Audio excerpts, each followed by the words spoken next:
Hola. Good morning, afternoon. Good morning, yeah. It's not even morning, is it? Don't even wait. What time? Wherever is it? you are in the No. world right now. Yeah. It's morning. Good morning. Good morning, afternoon. Good dinner, evening, wherever you're whatever watching you this are from. doing. Thank you for coming. Thank you for showing up.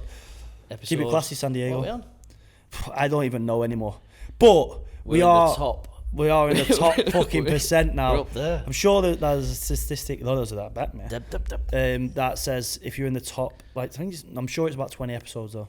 It's like top 1%. We're close. We're either there or we're close. Double figures. Yes. We're definitely double figures. How's Tom anyway? Be famous next year. Sam's too late. You're out. We are. To be fair, I'm good. Push up against next week. Oh shit. We are ready. What are you? So you've been cruising for a while now, isn't it? I think about at least like 10 weeks. I'd say now. Isn't it? 10, 11 weeks. 192 to 195. Yeah, because our plan on was what to day it hold you and use that whole marinate the muscles. People would say no, but just hold the Fully face. marinated now. I'm marinated. I'm black as shit. Just marinated. But yeah, it's No, it's good. hold that body weight and then push performance up. Yep. Is the way that we obviously solidify new muscle. Yes, yeah. Rather than being like, right, we're on this push-up phase, we're going to pull back and cut back and do a mini cut. Yeah. There was no point because your conditioning was in such a good spot anyway. Yeah. It was in the perfect scenario of like not too lean, not too fat, just a nice spot. So you getting stronger then is going to elicit more muscle mass and allow us to then again. Yeah. So you're excited to push on? Very. To be fair, yeah. I've not been well, have I? I don't know if everyone knows. I've not been well. Mentally or physically? I don't know what it was. I must have had some illness that, like, I don't know, not one day it'd like floor me, the next day I was alright. Then it'd last a week, then it'd floor me. And it was just so up and down, and now I think...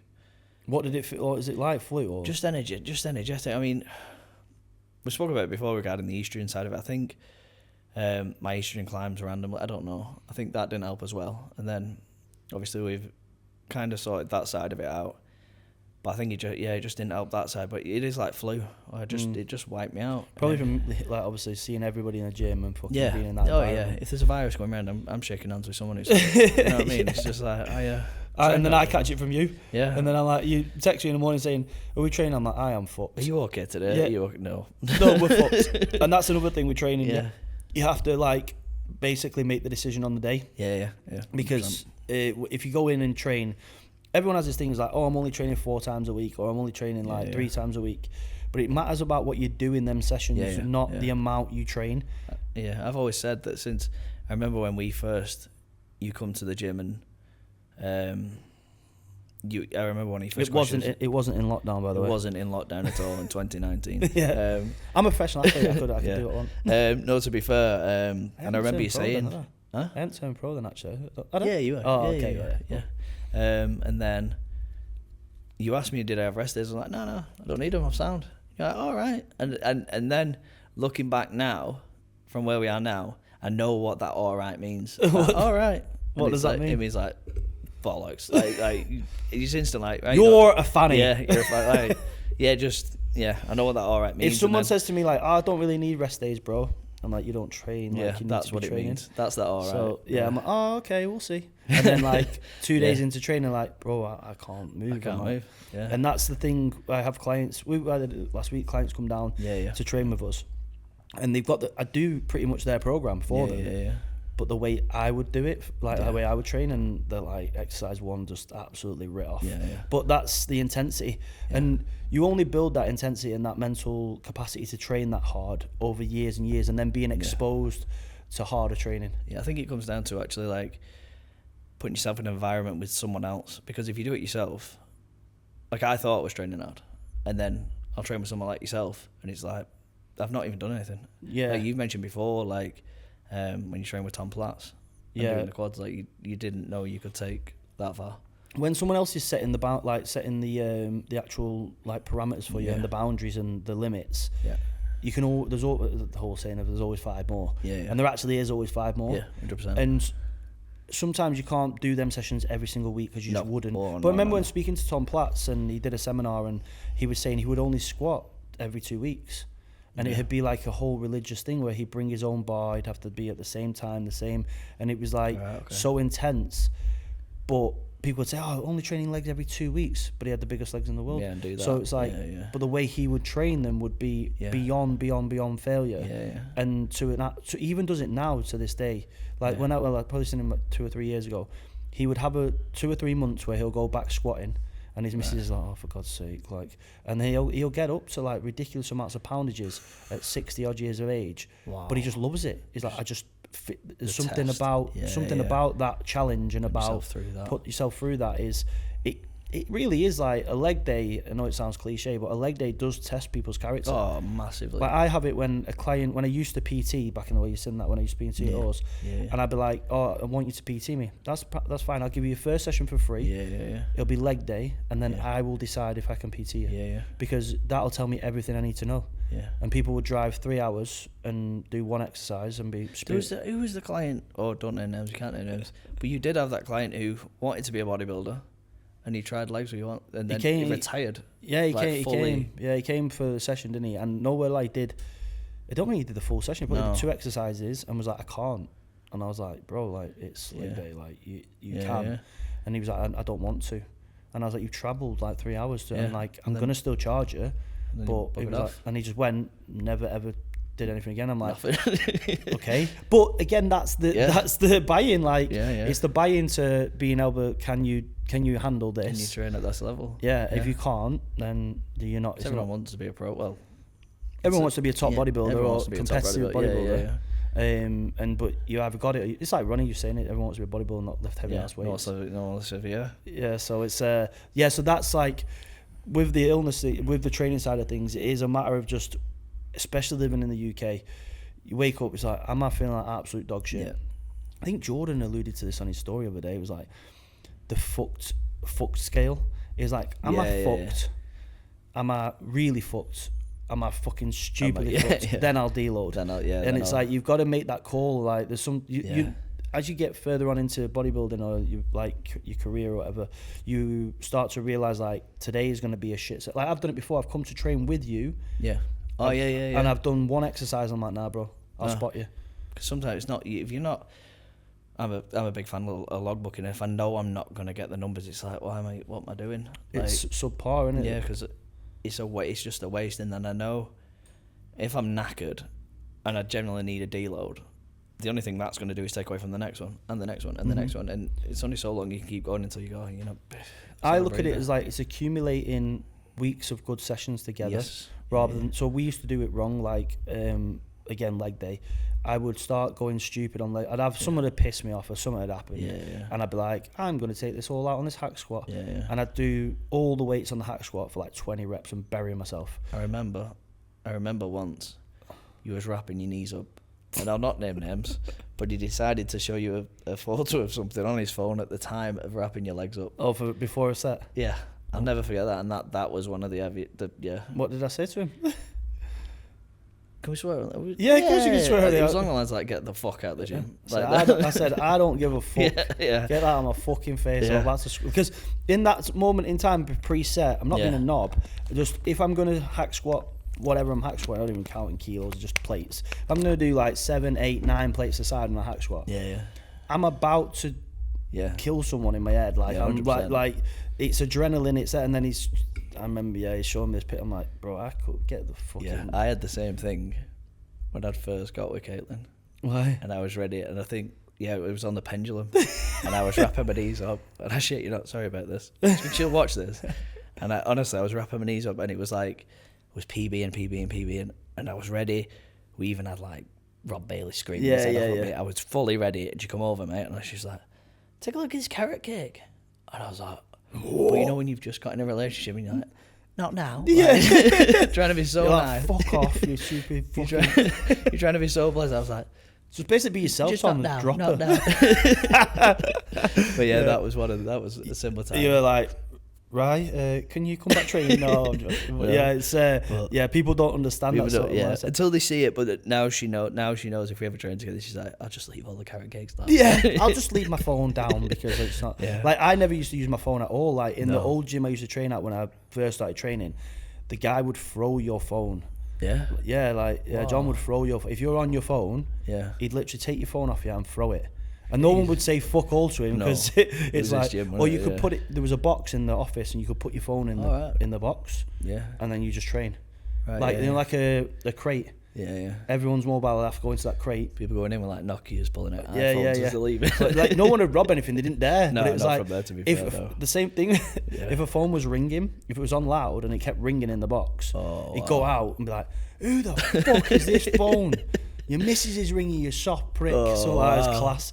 So everyone knew like not to have your phone on, because if they did, you just leave it in your car. You just leave your phone and be like, because if it rings, I'm gonna get outed in front of fucking 40 fucking massive steadheads, and it's just gonna be a nightmare. So but like gym, that's another thing as well. Like gym music, like people don't like when you're getting ready for a set. Like I'll always put a certain song on, and people are like, what the hell? Like it's just a song, and it's like no.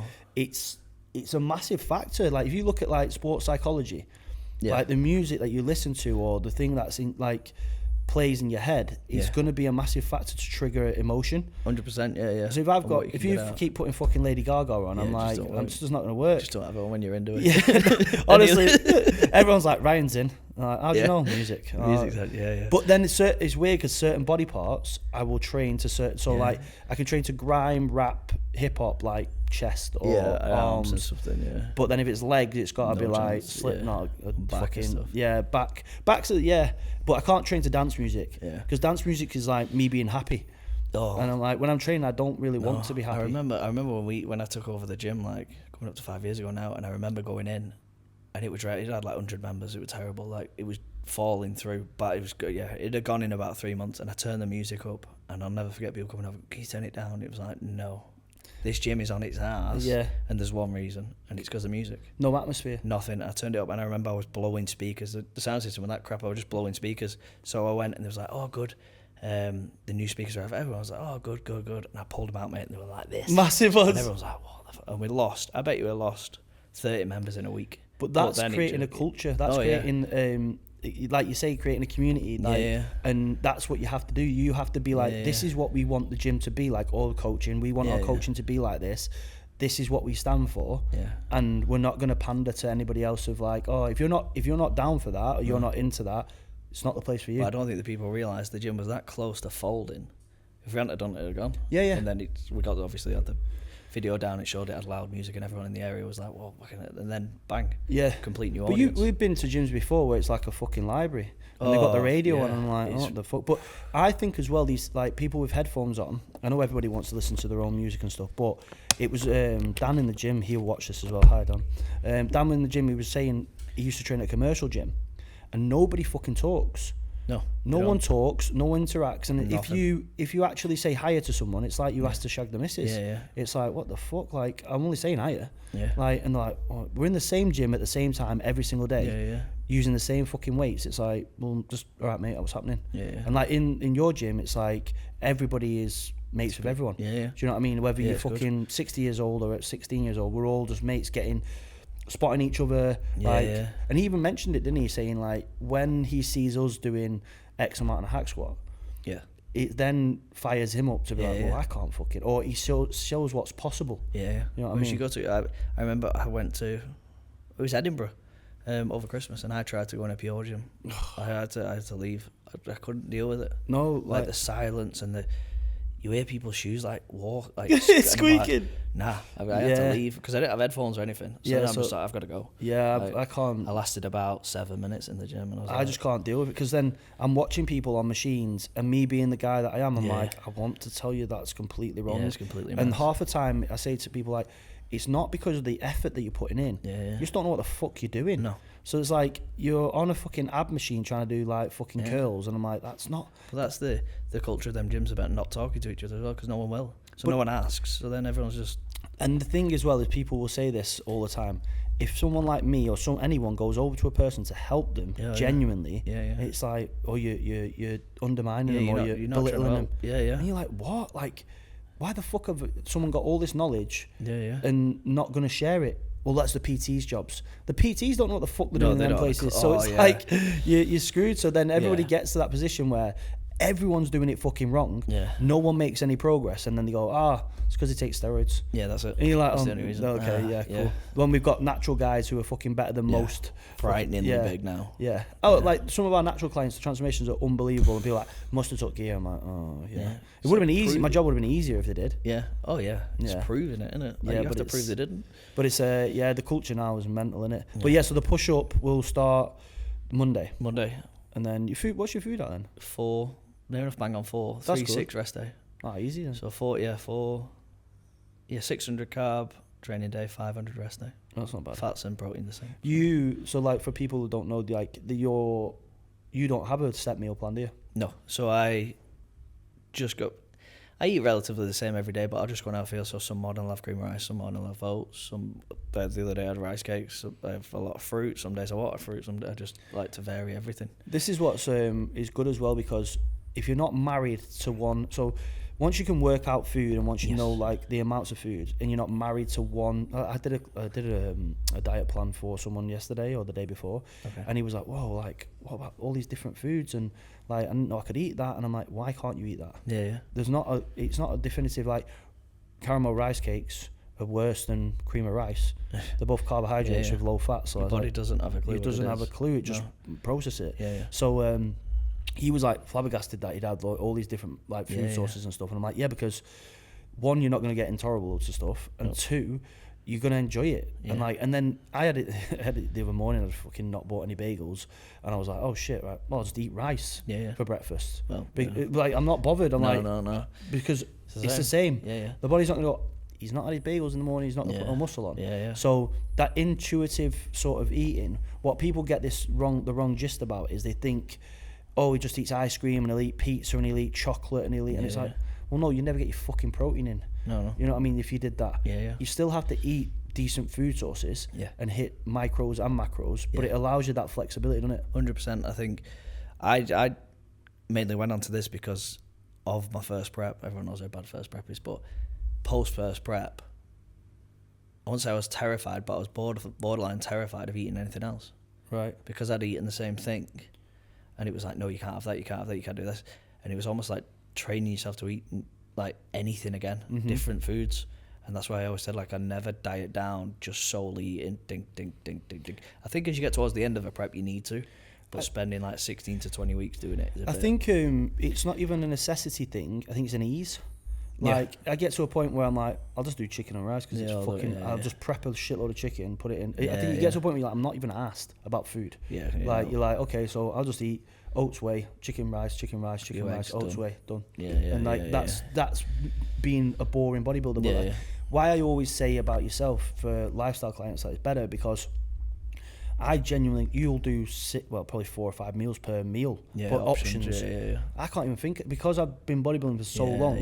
I don't know any other, like, it's a bit weird for me because I'm like, I don't know any other foods. I think it's beneficial as well, because someone coming, if you're like, I'd say my main client is someone who's out of shape, they want to get in shape to play with the kids or whatever, or they're going on holiday again and they don't like the way they look and they want to get to a beach, just to give variety to them, because it's almost taking the diet out of it, where they go, today I can have sweet potato, or meal 2 I might have rice, or I could have pasta, I could have oats, I could have bagels, I could have anything. And just doing it throughout, it just takes it takes away an element of dieting, to be fair. Because the thing is as well, what you'll notice with people of general pop, who, like that means general population by the way, who are just dieting down to look good for a holiday, is they will most likely eat pretty much the same things anyway a day. Like, they just don't know what to eat, so what they do then is they'll just randomly eat stuff. But near enough they'll get a meal deal, enough they'll get something else, and then it's pretty much, as humans, we're creatures of habit. So I've tried it where I was like, right, I'm gonna eat whatever I want today, like whatever I want, 3 meals a day, whatever I want. I didn't know what the fuck to eat, because I've had them food so long. I'm like, all right, okay, I'll just eat oats and whey then, or I'll have Weetabix and whey, or I'll have like granola and whey, like some yogurt in there. like I just don't really know. I don't know any different. Even as people who are just general population, they actually, when you look at the food diaries, they actually just eat pretty much the same thing anyway. Or what they'll do is not eat, because they think, I don't even know what I want to eat. So then they'll not eat, and then they'll binge. 100%. And that's kind of like, when you take away all that and put them eating habits in place, you'll have it all the time when you put a meal plan together. People are like, God, I'm absolutely stuffed. Yeah, 100%. I'm like, yeah, but you're on fucking far less calories than you were before. Than you've ever been on. This is what people don't realise of how, even like your meal deals and things like that are so calorie dense. When you actually put, if I was to match up like calories of whole food sort of thing, the amount more they could eat is nuts. But they can't actually eat it. Yeah. So that's when obviously we end up putting them on lower calories because that's what the body actually needs, and they start losing weight eating so much more food. It's nuts. And the thing is that satiety and like the fullness in the stomach stops that person. You've had it when you're prepping, and I've had it when I'm prepping. Your food focus only comes from when you're absolutely starving. 100%. So then you're like, well, I'm starving, so I'm going to just grab something. Because the brain will be like, right, we need fast energy, we need something that's going to taste good, that's going to be quick. Yeah. That's normally something that's fucking shit for you. Dog shit, Do you know what I mean? You're like, I'll just grab a fucking chocolate bar. Or the thing, it's not even that it's good or bad for you. It's just a shit ton of calories in not a lot of volume. A very short space of time. Yeah, and not a lot of volume. So then you're like, I'm starving again. Yeah. So, that's what the thing is with you with the lifestyle. And then that intuitive eating. I've tried it, and I get to a point where it's too much thinking for me. Right, okay, That could sound really stupid. But, sorry, like, I get, when I'm up at like 5,000 and a half calories, I'll never get them. No. Because I'm always like, oh, for fuck's sake, I've got like... So by the end, you've left loads. I'm like, I've got 100 grams of protein, and I'm just trying to fucking make a mad meal. Just a mountain of food. Like mad concoction to get in 1,000 calories. Yeah. So sometimes for me, for adherence standpoint... You need the... I just like the structure to go, this is this meal this time, this is this meal this time. I understand what you're saying. Even down to the fact that I think I've come to a point where I don't even really like food. Like, I'm not that arsed about food. Like, I like the experience of eating out. Yeah. So not cooking, wearing new clothes, going to a nice restaurant, the whole experience. I would never go to a restaurant just because it's got like this certain food or this certain chef and like people have these certain, like, I've got it, I love eating that. I don't really care. Like, I think I've ate that much food in my time from bodybuilding that I just see it as fuel. Yeah. So like, I'd never be like, on a day-to-day basis, or my dinner, I really want tuna pasta bake. Like, I'm not arsed. No. I just eat. I think that's where a lot of people struggle, don't they? Because when you get to that height of calories, I don't think there's a lot of people who can consistently. Everyone says it. Like, I've had it before. People, I'd love to eat as much as you. Okay. Yeah. And it's like they do it for a day, and then you gotta do it again, and then you gotta do it again. And by day 3, you're like, fuck this. But that's where. Which actually would be quite good for people because they always ask me. My diet's really simple. It's like I'll just literally have 4 eggs. Egg whites, bagels, 2 muffins, whey pre-workout, just because it's light on my stomach and it's just calorie. Like a bagel, the muffins from Starbucks are so calorie dense, they're easy. Intra shake, post-workouts, cream of rice, whey, honey, frozen berries. Next meal, salmon, rice, and a squares bar. Heck, chicken sausages, rice, and a squares bar. That's 5,000 calories quite easily. It's interesting then, though. You said the Starbucks muffins are so calorie dense. There's people who aren't doing what you're trying to do now who'll just grab one. Yeah. And then like a 700 calorie coffee that's nuts as well. And you're easily talking 1,100 calories before that's just, I'll just grab that quick. Yeah. Like, it's mad, isn't it? I've had it as well with people in prep where they've gone, I get a coffee every day. And I'm like, right, well, which coffee? Yeah, which coffee? Because it's like, it's a sugar-free caramel frappe. But I'm like, no. Yeah, this has got me full. Yeah, this is 200 calories, 300 calories, which I've just taken out of your diet to make you in a deficit. Now you're no longer in a deficit. And I'm losing weight again. All for a coffee. Yeah, just because. But sometimes it's just bad choices. Yeah. But that's like, when you look at it like that having that structure of that diet, it's so easy for me because I know the script then. But like, to me to then go, what am I gonna eat this morning? I might have, don't get me wrong, I interchange things in and out. Like, if I don't want cream of rice, I might have fucking Frosties. Yeah, okay, yeah. And like, if I don't have bagels left, I just have rice. Yeah. So I know how to do that. But I think for some people, especially when they get like down further into prep, it's easier for them to just to follow a structured plan. I struggle with as well is, which is mad. Like, if you said to me, well, just put extra calories in from ice cream, I'd be like, huh? I know that's fine. Yeah. I know it's perfectly fine, but in an off-season setting, I feel like, nah, it won't work as well. It won't. Okay. So like, I've seen like, if it fits your macros, the guys who will eat massive amounts of calories, and they'll have a pizza a night and a tub of ice cream every night, and I'm like, but that, like, I don't think it'll work well for me. And I know it scientifically, it will because you'll gain weight because you have to. Yeah. But then it's like, I don't know. I just in a mental block in my head thinking, I'm not bodybuilding. I'm just walking about. Pizza. I was going to do a Five Guys every night. It's fucking expensive, so don't. Yeah, but mate, I must have spent. What's a Five Guys? I think it was 20. Yeah, you can spend. Yeah. It was about 22 quid for my order, and I was doing one a night. So what's that? So you're looking at 140 quid a week. Yeah, it was Five Guys. On Five Guys, mate. Wow. It tasted good though, but I just got sick of it. Did after it a by like day 7? Pardon? Did it taste good by day 7? No, it got to a point where I was like, I don't even want this. Yeah. I'm just driving to Middlebrook for no reason. Just pick one up. Just to eat. But in my head I was like, it's so much easier than cooking. And then it's also just so calorie dense. You're never really going to miss it, if that makes sense. Like, if you go and buy a burger and chips for your meal 5, you're not going to, you're just like, yeah, fuck it, I'll just go and get a burger and chips. And then I'll just invite someone that I fucking, like, let's go 5 Guys. Yeah, because you'd have told me off for it. So you'd have been like, oh, I'll try and fit in my macros. I'm not quite fitting in. Yeah. But yeah, so the push-up's like quite easy for you now. Yeah. Just a matter of, we'll probably do another 16, 20 week. Yeah, I think so. Do another 20 week push up and then look at maybe dieting down phase. I like to do, normally what I would do is a 20 week push up phase, and that's why as well with anabolics it's good to start them low. Yes. So we've got room to maneuver up. Like if you put in fucking grams and grams of gear in week 1, it's like, well, you only got 20 week fucking runway to go at. So starting them low and then pushing them up allows us to keep blood markers and health markers in shape. Normally get blood work about 10 weeks, see where everything's at, and then that will tell us if we can actually push on. We need to push on. And then I'd normally do I'd do a dieting phase with you, where we just do a mini cut, but you're still in really good shape. Yeah, it's held quite well, isn't it? So that's where you've got to have the eye for it. Yeah, it's like, okay, these certain body fat. It's where you're the fattest part, and your fattest parts is that's where you look at. Don't look at your arms and think, oh, I'm still lean. Yeah, I'm shredded. Yeah, it's like, you're gonna have veins in your arms, but you're gonna have fat as shit. I got to show you. I forgot to show you, but I've had a recent client sign up. Oh, and I've received his initial Q&A photos. Right. In 5 different vests, all facing the same way. What? Yeah. 5 different colours. But all I can see is his arms. Like just Paris. Shoulders and arms. Like fashion show. And I was like, why have you not sent me this? That's fucking hilarious. I was like, oh, sure, right. It's like one of them, have you seen the reels where the guys change outfits? Dum, dum. Imagine trying to work out someone's condition. Like, what, in a vest? Vest and pants.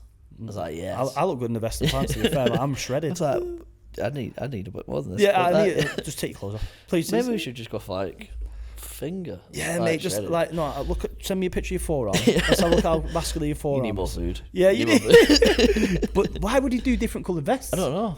I've got like blue, grey. Come on. I've got colours like blue, grey, green. Where'd you get his vest from? I don't know. Well, you actually said your 5-pack.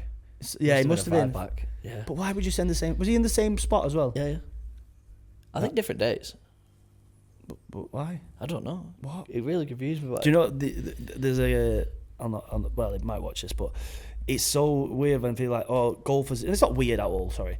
Goal physique, and they'll send me a picture of me from their goal physique, and I'm like, okay, like this is awkward. This guy, Carl, he'll probably watch this, but he's a really nice guy, and he was like, should I just put you as my goal physique? And I'm like, you don't want to look like me, bro. Like, fucking trust me, like, fuck that off. But yeah, and then I've had some people in the past where they'll be like £300, genuinely £300, and then they'll send me like fucking someone who's like a fit, like Steve, what's he called? Steve Cook. And I'm like, you've got a long way to go. We've got a long way to go, bro. Like, fucking, let's just make it a little bit realistic. But it's one of them, innit? Like, it's good for people to have that sort of goal, but you've got to then break it down into smaller, more realistic goals. Not mountains. But this is what that we've done with you, the phases. That's what the phases are for. Perfect. It's like for me now, I'm like, right, 20 week push up, get about 3 weeks in, I'm like, holiday. 20 week push up. Yeah, get shredded again. Yeah. I'm so indecisive at the minute with what I'm doing. That's where are you at then? That's your question, actually. I'm push up, you're... Just, I look... What we're doing today. Yeah. So it's literally how it changes on a daily basis. Like, Tom, I'm going to get massive. All right, cool, bro. Cool. And then next day, I'm like, I'm sick of getting massive. I'm going to beef, and get lean. I'm going to go beef. Didn't help with your client coming, did it? Eh? Your client coming the other day. Oh, Max, he come in, like, and I'm dieting him down. Yeah. He won't watch this. He looks good, to be fair. He looks sick. He looks very good. He competes in that, and I said to him, we'll push up a little bit, and then we'll diet. And he was like, I've got an holiday. And then I was like, oh, sweet. So then I put it into the goal setter for the time. Yeah. And I was like, that's the same date as I'm going on. I was like, where are you going? He's like, beef. I was like, so am I. Bugging that up, mate. You should have made him chunky. Yeah, and then he came in on Saturday and was just like lean as shit. And I thought, what a little wanker. I've got a standing ocean looking like a fucking potato. On the other end. Yeah, nowhere near him. I'm gonna stand next to him out-angle him. Out-angle him massively. Well, I think one day in a beef I'll be lean because I just won't have eaten. So I'll just be shredded. Yeah, you'll be fine. But yeah, that's where I'm at the minute is... I look at my physique and I'm like, kind of like, if I wasn't competing, I probably wouldn't want to be any bigger. Like, I don't care about being much bigger. Okay. Like, it's only if I'm competing that I'm going to have to push. Yeah. Because I feel like walking around at the body, the physique I've got, and obviously I'd like to be a bit more conditioned, we all do, is really fucking easy maintainable. Yeah. And you look pretty much like everyone else would want to look. That sounds really arrogant, but but that's kind of like I'm like, I don't really care for being any bigger. No. So because one day I'm competing, the next day I'm not competing in my head, I'm like, right, push up, let's get massive. And then I think, wow, this takes a lot of fucking work. And then I'm like, do I really want to compete this year? Do I not? And then I'm just toing and throwing. So I'm just enjoying it. Yeah. One day I'll eat 5,000 calories, next day I might eat 3, the next day I might eat it. But the thing is, I always look half decent. Yeah. Like, and the thing, we were having a laugh the other day where people was like, I bet he takes loads of gear. And the reason I don't, the reason I don't take any, definitely doesn't. Yeah. The reason I don't take a lot of gear is because I just can't be arsed jabbing it. No. So I'm like, I say to Tom, like, you need to tell me, like, get your fucking jabs done. And then I'm like, yesterday, what day is today? Friday. Thursday. I was like, yeah, I'm not jabbed. Do it tomorrow. Yeah, we'll do it tomorrow. I'll do it tomorrow. And I'm probably on a cruise consistently, like, all probably the time. Less, mate. Yeah, just 1 mil of fuck all, like, all the time. 1 mil every 3.5 weeks. Yeah. And I say to Tom, like, I feel like fucking shit, me. I feel knackered. He's like, should you test that? I'm like, I ain't jabbed. He's like, yeah, you're not jabbed for 2 weeks, right? I'm like, fuck's sake. But yeah, I'm an all or nothing person. Yeah. So if I'm in it, I'm like, all in, and then if I'm not, I'm just like, the day after. No. Yeah, the day after, I'm just done with it. I'm done. I can, genuinely at the minute, I can get up in the morning and I'd be like, right, I'm gonna get shredded. I get up, do cardio, this, that, and the other, and then I'll watch Instagram, see people compete, and think I could probably beat him. Right, I'm gonna get massive. Yeah, massive. And it's like 2 days in a day. 2 days in a day. Yeah, as much as you'd equal 5 guys again. I'll not mention that because the person I used to be with used to say to me all the time, like, so what are we doing today then? And I'd be like, shut up, I don't change mine that much. Yes, I do. But it's only in an off season. In an off season, in prep, I'm just like, I'm prepping. Yeah, I don't care. No. But I do feel like, we had this discussion before, I do feel like I'm one off season away from being up there. Yeah. And that's the challenging thing in my mind all the time, where it's like, I know I'm pretty much one off season away from solid go. Yeah, one solid, like, all in off season. Yeah. So it's like, do you go all in? But then half of me is like, do I just go and live in the sun? Because that's on a day-to-day basis what makes me happy. Yeah. It's kind of like sacrificing, innit? But yeah, you need the best of both worlds, man. Yeah, just live in the sun and compete and bodybuild. Yeah. I know if I live in the sun though, I just never bodybuild. I just fucking have sangria and paella. Happy days. Get a dog and just stroll. Mate, why not? Get down the beach. Yeah, kick some sand in people's faces. Tell people I used to be massive, and then have a great tan, even better tan than they already do. What was your question anyway? You were going to ask me a question. It was one that was left over. Oh shit! And it was, if you were to judge, so say, let's pick 3 ages, so 18, 23, and now. How do you react differently to different situations than you did then? Honest truth. Tell the people. Yeah, so like, when I was 18, I was volatile as shit. Okay. So I had this conversation in the barbers the other day, yesterday actually.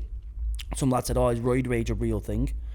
And I said, it is a real thing. However, what happens is when what happened to me, and I've seen it happen to many people, when you're 18 and you now become bigger than everybody else, everybody else respects you a little bit more. You're around people who've got a bit about them.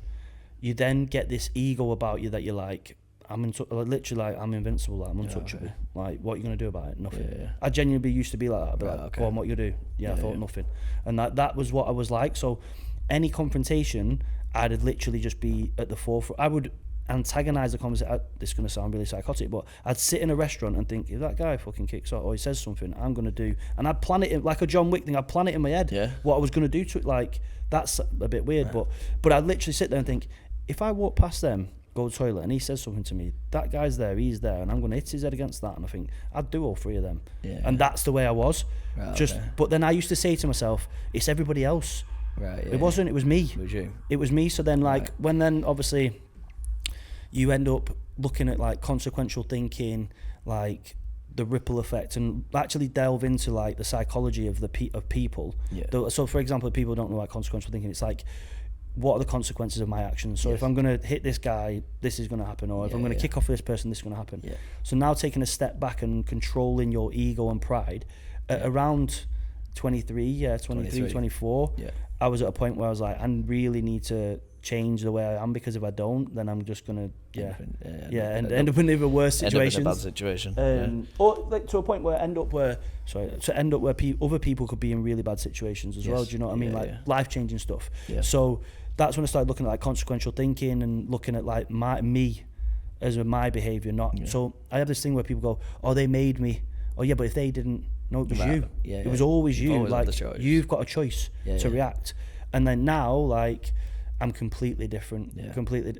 I have my moments, but I say it to young lads all the time in the gym, like, drop your ego out, like pride, because in a week's time, 2 weeks' time, or 12 months' time, it won't fucking matter. It will not matter, and what will happen is you could be in an incident or do something or kick off with someone because of pride for 2 minutes 90 seconds, and your whole life gets flipped upside down, and you're just like, wow, okay. And that's happened to me in the past, and that's where like I'm grateful for it now, because I have this view where the universe will stop you in your tracks and make you sit on your own and take everything away from you before you rebuild. If you're on the wrong, in my mind, if you're on the wrong path and you're doing the wrong things, you'll get warning signs. There'll be things that will be shown to you, and if you don't take them messages, or you don't see it for that, it'll get to a point where you'll have nothing, and you'll be stopped, and you'll be like, okay, and then you'll have to rebuild. And it's hopefully people don't have to get to that point. But if you look at most people who are successful or done anything or been there, most people have been to that point. And it's like you wasn't on the right path, so you then have to pivot to doing something else. And that's just how I feel about it. But if I can avoid people getting to that point, because it's not ideal. Do you think a lot of it comes down to who you're with at the time as well? Like who you surround yourself with? 100%. Yeah. So this is going a bit deep, but me and my best mate, like, they used to like call us like cray twins, because we were just fucking... I never heard that. I never heard anyone call us cray twins. But like when I was because we were just not like idiots, not idiots, but just like always together, just fucking game. And the thing was, it was like when you're around that level of violence, to us, that level of violence is normal. So if someone, I might not even put this podcast out, but if someone if he glassed someone, I'd be like, yeah, you deserve it. Right, okay. Like he's like, in my head, I'm like, that was normal. So the old level of violence then becomes like, well, that's just normal. Where like, some people would never see that. So the point I told you the other day now about putting him this guy in the back of a van. That was normal to us. So afterwards, I thought, oh, that's a bit far. That. Like, looking back now, it's about. Ooh. Could have gone about 8 years for that. But at that point in our time, in our minds, that's perfectly normal. So then when you're around them people with that level of violence, and that's just a normal behaviour. So if he says X to you, you fill him in. Right, okay, Well, that's just normal. So then you become to a point where it's like, it's not you realise that isn't normal. So the people you surround yourself with have a huge impact on what how you view life, or what your capabilities are, and or how you react, and how you react, and what you're used to, and that's just the way it is. And that's how, like, when I see people now and they're around certain people, or like, let's look at it like, if you've been grown up and he's a drug dealer, he's a drug dealer, you're normally going to become another drug dealer, because you've seen that. Or if he's a this, or if your family's a doctor, your sister's a doctor, this, it's like, you're probably going to become a doctor. So it massively impacts you. So when you're younger, it's hard though to get away from them people. Yes. Innit? Because that's all you know, realistically, innit? Like, yeah. It's either you're alienating yourself from everything you know to get away from. And there's always a period of time in everybody's life where you have to become very lonely. Yes. We spoke about this previously with other people, like where you outgrow them people. Yes. And they will not understand. No. And they'll try to drag you back in, or they'll try to, and not of their own fault, like they're not trying to derail you from what you're doing. They just want you as an associate, or in the puzzle sort of thing now, to fit their life again. They'll look at it as like, okay, well, they're gonna benefit. They're my friend, and I want them to do to justify what they're doing, and that makes it normal then. And there's going to be points where, again, like I say, like you've outgrown them people, and you've got to distance yourself from them for yourself to help you grow.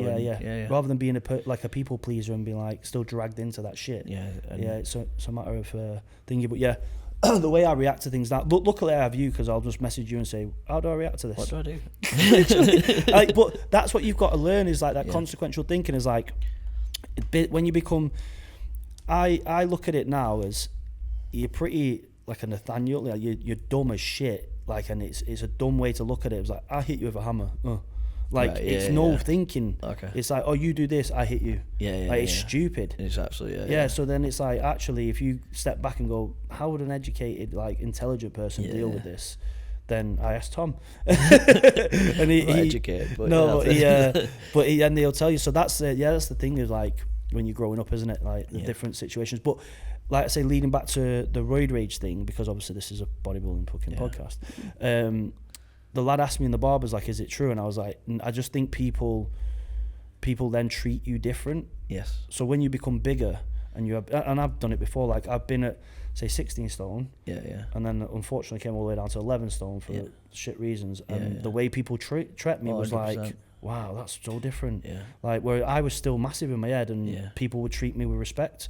Yeah. And then when they were just like, who the fuck are you? And I'm like, are you for real? Yeah. Like, I'll do you. And then but they wouldn't have that same impact, because they didn't respect you because of size. Yeah. So when people are getting bigger, when they're younger, they then, like, they walk around with this chip on the shoulder. Yeah. And they antagonize more violence, more situations, because they feel this sense of, like, superiority to people. Towards people. And I've seen it happen. Massive. I see people walking around doing it. Yeah. And you're like, but like 6 months ago, it was never anything like that. No. We've seen it in the gym, haven't we? We've seen it. Like, starts his first cycle, and then, like, his next minute he wants to fight everyone. It's not roid rage. No. Because we all take gear, and at the same, probably more gear than ever, and we can control it now. Yeah. It's that heightened sense of superiority, like, I'll do you. Like, I see it a lot, to be fair. Yeah. You'll see it with the young lads, won't you? Yeah, and it's like, wow. Yeah. And it always starts off with, like, the odd glance in the mirror. You're watching that, and it's just, I don't know, and then it just builds. Yeah. And you just see different looks and stuff, and it's very. I don't know if I ever did that, to be fair. I don't think that's the way you're. Yeah, and probably, like you say, you wasn't around in them situations, really. No. Like, you're not very ego driven, though. No, very little. Like, you're not very like I used to be. I used to be like, fuck you mentality all the time, like literally on all the time. Everything. I just every situation. Yeah, but it's good to be aware of that if you are starting anabolics. Like, you need someone to pick up on that, because your friends might say to you, "Oh, you're being a prick," and you're then not aware of it. You're like, "No, I'm not. What the fuck?" Yeah, but at the time you react very differently, didn't you? Yeah. Whereas now, you mentioned before about having certain people around you will tell you, and you're like, oh, okay. I don't have yes men around me. No, you don't. Like, 100%. I don't have people who be like, yeah, bro, you're smashing it. Or I'll have people who go, nah, mate, you're. So I call it counsel, but I'll counsel with someone and say, what am I in the wrong here, bro? Yeah. Or what do you think about this? Or like, and they'll actually say to me, yeah, you're being a bit of a prick, or nah, that's perfectly fine. That's how I would deal with it. Or have you looked at it this way? Yeah. Rather than just being like, yeah, like I call them cheerleaders.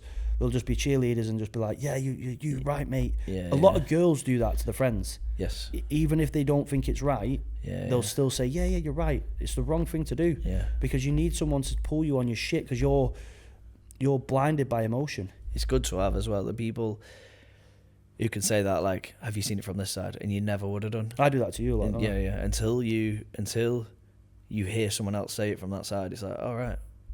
Right, yeah, makes sense now. Whereas sometimes we're so focused on our side of the story and our side of it. Your emotions, how you feel. You're not logically. Feel. There's no other way. No other way at all. Until you told, maybe they're right. Until you, like, what I try to do is, like, I'll zoom out the whole situation. And then I'll think, right, how do you think they felt, though? Or what was their mindset? Or why are they doing that? Yeah. And it's like an empathetic way of doing it, but then you're like, okay, I kind of can understand it. Do I agree with it? Probably not. No. But I can understand why they're doing it. And I'm like, and then you just have a more logical decision to make, rather than just being like, I'm pissed off at you. Yeah.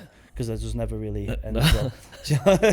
But yeah, it's that's the thing with anabolics, isn't it? So, like, then there's certain compounds that I just still can't. Yeah, I'm the same. To be fair. Like, I can't use. People think I use Tren. I don't use Tren at all. No. When was last? It's been a while. Didn't use it prep at all, did you? No, I didn't use it in prep. I didn't use it the year before. I used it a long time. I used it in an off season. What happened was I was using it in a prep, and I think it was when I turned pro, and then I carried it on for the rebound. Right, okay. And I just ended up a lunatic. Didn't like it. I just ended up like jumping out my car in the middle of the street and like I don't know if anybody else, that might just be weird, but it was like genuinely inside my blood, I was boiling. I was like, who the fuck? And it'd take like someone to literally just beep at me. I'm like, you. Yeah, and you're like, and I was getting spotted on a pullover machine. All right, yeah. This was the point that I stopped, because it was like I was getting spotted on a pullover machine. The person didn't hold the thing and it pulled me back. Right, okay. And I was trying to bite and headbutt the machine.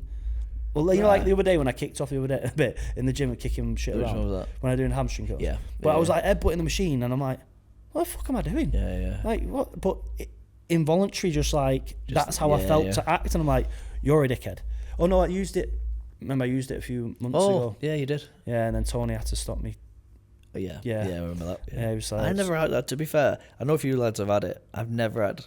I always think issues I could just try to just a little bit, and then I tried it, then but my joints just give up. My joint, that's horrific for me. See, even with MPP, like 19 or MPP, it just makes me depressed.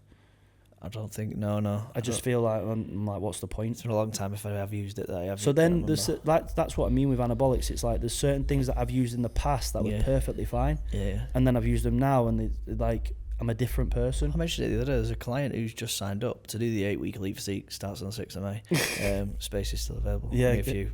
Quick. Link will be in the bar. Yeah. By the time it might be gone by the time. So if they are still available and you click it, you're lucky. Anyway, and he signed up and he had a call with me and he was like, "Oh, we're not going to have to use try now." I was like, no, if you don't want to. Why? My old coach he made me, like, he insisted we had to use it. Did he say why? No. Yeah, that's a lot of things though. Why? So why did you use it? Don't know. I used to sweat like mad though. Right. No, we don't have to use it, mate. Like, not at all. It's a tool that we can use. It's not but what you'll find with a lot of coaching is they'll have it written out, like maybe what I've sent them, what another coach has sent them. Yeah. If we put this in at this point, and we put this, and they don't know why, they just go 6 weeks out, we put that in. 8 weeks out, we put that in. Like an alarm on the phone. Yeah, it's just a list, and it's like, oh, this point we'll put that in, and it's like, but what does it do? Works. But it works, and you're like, yeah, but what's the side effects? Because if you don't give someone the whole picture, then it's not an educated decision. They don't have an educated decision or an informed decision to make. They just go, all right then. I've had the sweats on nights, and I'd never run it again because of that. Yeah. It's awful. But the thing I was saying the other day, I think it's more of a clickbaity, attention seeking, like these trend twins and whatever. I did 1,000 mega trend, and it's like, trust me, bro, if you did 1,000 mega trend, you'd be dead. You'd be dead by now. Like, but it's this taboo. It's like this thing now, isn't it? Where people say it like this culture of like shock factor culture with like TikTok and stuff. Yeah. I could guarantee, like, if I do a video on saying watch me do 1,000 milligrams of trend for 8 weeks and see what happens. The clicks are ridiculous, aren't they? It'd be crazy. If you go back through the majority of your videos, any that has any steroid name, it's nuts, isn't it? It's just like pink. It must be and that's the thing as well with the algorithm. It's like when you put, say on YouTube and you put in steroids in the title, it's the biggest thing that's searched. You know what I mean? It's huge. Yeah, it's like, it's not about food or whatever, but it's like, I think because, again, what someone was saying in the gym, like, because we are so transparent about what we use and the knowledge, we do have a level of, I feel like I have a level of responsibility to be like, I can't overshare some things, even though I end up doing by accident, but it's like there's young lads out there looking at cycles that Jordan Peters would do, I'd do, Kieran would do, whatever, and be like, fucking, I'm going to do that one. I'm going to do that one. Because that's how they got like that. Yeah. And it's like, it's so irresponsible. Yeah. Like, to the point where I used to just write down, like, what I took, but not the amounts. Okay, which makes sense. I actually got a guy who screenshotted it and tried to get me done for some stupid shit about my cycle. Right. And I'm like, what the fuck? Like, what the hell? But that's the thing, isn't it? It's like, when you're putting it out there, people will then trial it and run it, and it's like, but you have no knowledge on it at all. Is there any like cycles you've ever seen and you've gone, wow? Yeah. Like, that's a bit. A lot. Like, like I've seen, I'll not mention, he's a top coach. Okay. And it was like the cycle is planned out for 20 weeks. And just already planned out, already use this at this point, this amount at this point for everybody. So it's like literally a 16 weeks, 20 week cycle. Amount of growth hormone, amount of aromatase, amount of, it's like, how can you do that? That's like a death trap. Yeah, like, but it's the amounts that was used was like, to a point where I was like, I couldn't even jab all that. Couldn't get that. Well, I don't jab for a fucking sake anyway. No, you can't be asked. but like, in a sense of, I When I worked with someone after my last thingy, I had a little bit of a rebound stint, and I genuinely was like, if this is what it takes to be an Olympian, I don't want it, because it was just so much, and I was having panic attacks. I was like, because equipoise can give me like panic attacks, like anxiety, and I was like, fucking hell, what the fuck's going on here? But I was taking that much drugs. I only lasted like 2 weeks. I was like 100 mg Benadryl, like Ment. It was Parabolan. It was DHB. It was like I was thinking, I've never used any of these fucking things. No, it's nuts, isn't it? It was like literally chemical warfare, and you're like, fucking hell. But I look at it like, for some people that's fine if they want to use that and they want to do that. But yeah, there's some cycles out there that people are just throwing grams and grams at it, like, and I don't know. I just think to myself, if that's what you have to do to be one of the best, you're not made to be one of the best. No, you have to. Because I can guarantee, like, and people won't believe it, I can guarantee Seabum's not running grams again. No. He's not running grams. When you look back at like Lee Priest and stuff, he said he come out and said he was like taking 2 mil a week.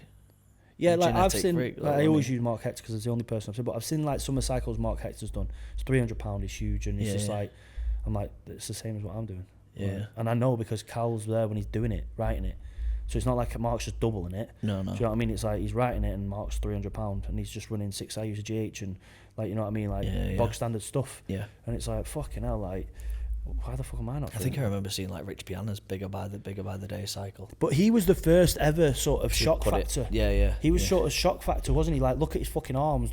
He built his whole brand off being the shock factor. And I saw him at Body Power. Oh, I think cute to see him. I just walked past him and it was. But they weren't. His arms weren't real, were they? No, they was implants. They were just like. But he went to, supposedly when he split up with his ex-wife and they went to Mexico. Right. Okay. And they put these certain implants into his arms. But if you looked at his arms, you could tell they were fucking implants. They were. But I'm like, okay. But then look at birds who get fucking arse implants. Do you know what I mean? Yeah. Anyone who's got an arse implant, just let's have a look. That's dangerous as shit. Yeah. Like BBLs are dangerous, mate. Yeah. Like I've got mine done twice, and it's I'm still luckily I'm still alive. I'm queuing. You don't need it. That's one thing my missus always says. Caitlin always says, she's like, fucking hell, I don't know how you're gonna get lean again. That's where so we're £24 up and 12 in each cheek. She messaged me saying, right, will you just fucking make him diet because his ass is huge, it's pissing me off. I'm like, I said that this is the price. She's not paid me yet, so you're on the push up, mate. You're on the push up. So Caitlin, it gets more expensive there's every the stripe. There's yeah, it gets more expensive. Every pound goes on, it's £100. But no, that's the whole thing with he was the first in the industry to do that, and now people are catching on to it, like doing shock factor shit. But it's just not my thing, man. I don't know. I just don't really care for it. Like, it's like TikTok. They've asked me, keep asking me agencies to do TikTok, and I'm like, I just can't do it. Like, I don't know. Like, it's just not me. It's not authentically me. Next week I'll probably do it up skin. I'll go to Beefer, come back with skin, and then fucking. Oh, when is the Beefer? Wednesday. Anyone out in the Beefer next Wednesday? Oh Jesus, yeah, they probably will be. It's crazy because I meet so many different people when I'm there. It's fucking mint. I love it. Not always the right people, but no, but you meet people. Yeah, the people. But no, I'm looking forward to it. Like me and Tomo was saying, like we went out. When did we go? February. But we went for his birthday. We went out to Boiler Room in Liverpool. That was class. Just me and him, and that's probably 3 months ago. Yeah, February, March, April. Yeah, so 3 months ago. So it's pretty much due a party. But we're going and it's not even open. Like, it was weird because the flights were so cheap the day before it opens. Yeah, they were like a couple £100, and then going on the day it opens was like ridiculous. So to be fair, Tomo building me into it. I'm gonna blame him because he booked all the flights and booked all the hotel and was like, I booked Ibiza. I was like, have you? Mega. And he was like, when? He was like, like Wednesday. Well, I was like, all right, sweet, okay. Send me your bank details. I'll send the money over. So, but yeah, it's always eventful. But we call it like a bit of a reset. People have this thing where I go out all the time.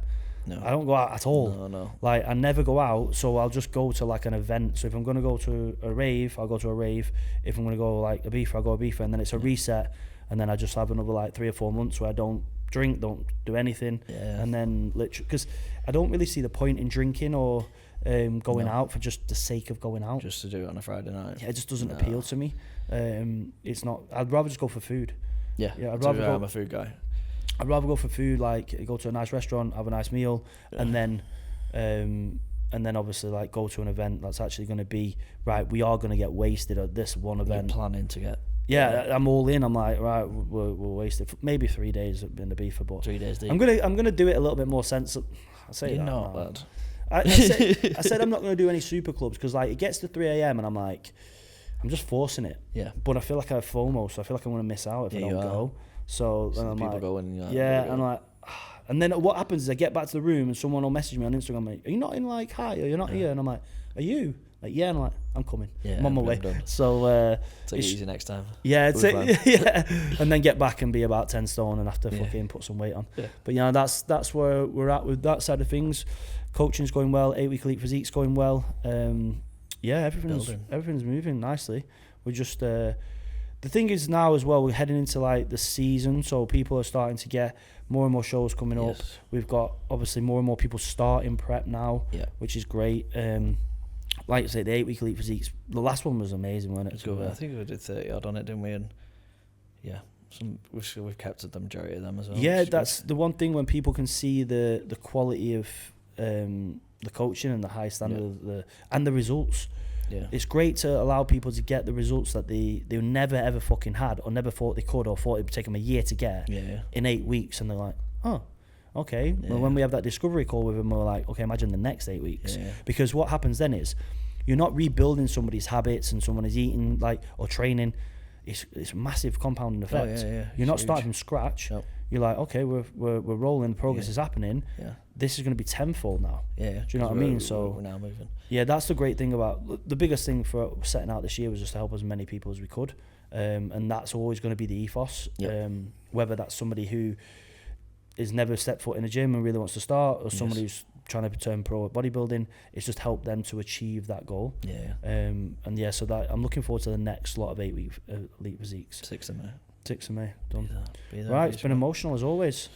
We've chatted shit for long enough, haven't we? I need some food and some coffee. We've got leg day now, aren't we? Let's do it. Oh, ready. Tom's gonna bury me. I'm not doing pendulum. I've still got a sore quad. You ill again? Here we are. I'm feeling a bit ill. We're all a bit ill. No. Looking forward to it. Again, another episode of the podcast. We didn't do any questions this time. Next time, send us your questions in, and we will. Box. Yeah, we'll answer them. Thank you. Like, subscribe, share it on your story. Put us on your TV at home so your missus can look at us. Ciao. Bye. Bye.